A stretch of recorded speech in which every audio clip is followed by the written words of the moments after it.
Sosok Aibda Vicky Aristokat yang Dago mendadak viral di media sosial setelah memutuskan mengundurkan diri dari instansi kepolisian.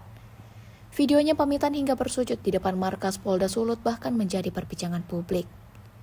Ia bahkan menuliskan kalimat di akun sosial medianya, jika sekali Bayangkara selamanya Bayangkara. Keputusannya untuk mundur rupanya setelah dimutasi di tengah penyelidikan kasus korupsi. Sebelum dimutasi, Vicky menjabat sebagai Kepala Unit Tindak Pidana Khusus Satreskrim Polres Minahasa. Dalam posisinya, ia menangani berbagai perkara korupsi, termasuk penyidikan kasus pengadaan tas ramah lingkungan.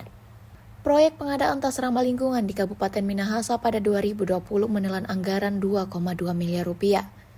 Pihak ketiga menyalurkan 150.000 tas ke 227 desa melalui hukum tua, dengan harga Rp15.000 per unit, jauh di atas harga pasar yang di bawah Rp5.000. Penyelidikan dimulai pada 2021 dan ditingkatkan ke penyidikan pada 5 September 2024.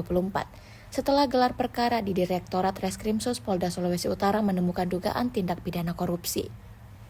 Penyidik telah memeriksa saksi, mengumpulkan dokumen dan berkoordinasi dengan BPKP Sulawesi Utara untuk menghitung kerugian negara. Di tengah proses tersebut, Vicky dimutasi ke Polres Kepulauan Talaut.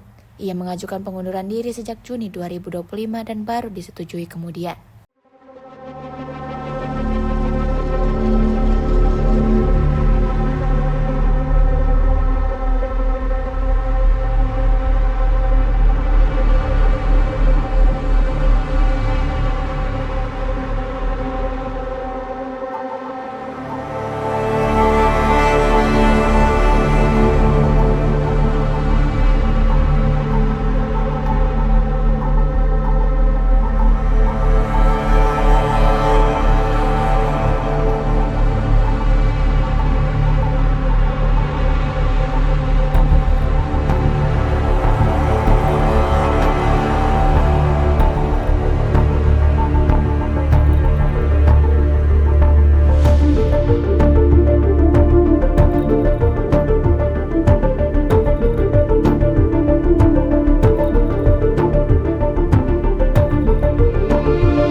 Download Tribun X sekarang, menghadirkan lokal menjadi Indonesia.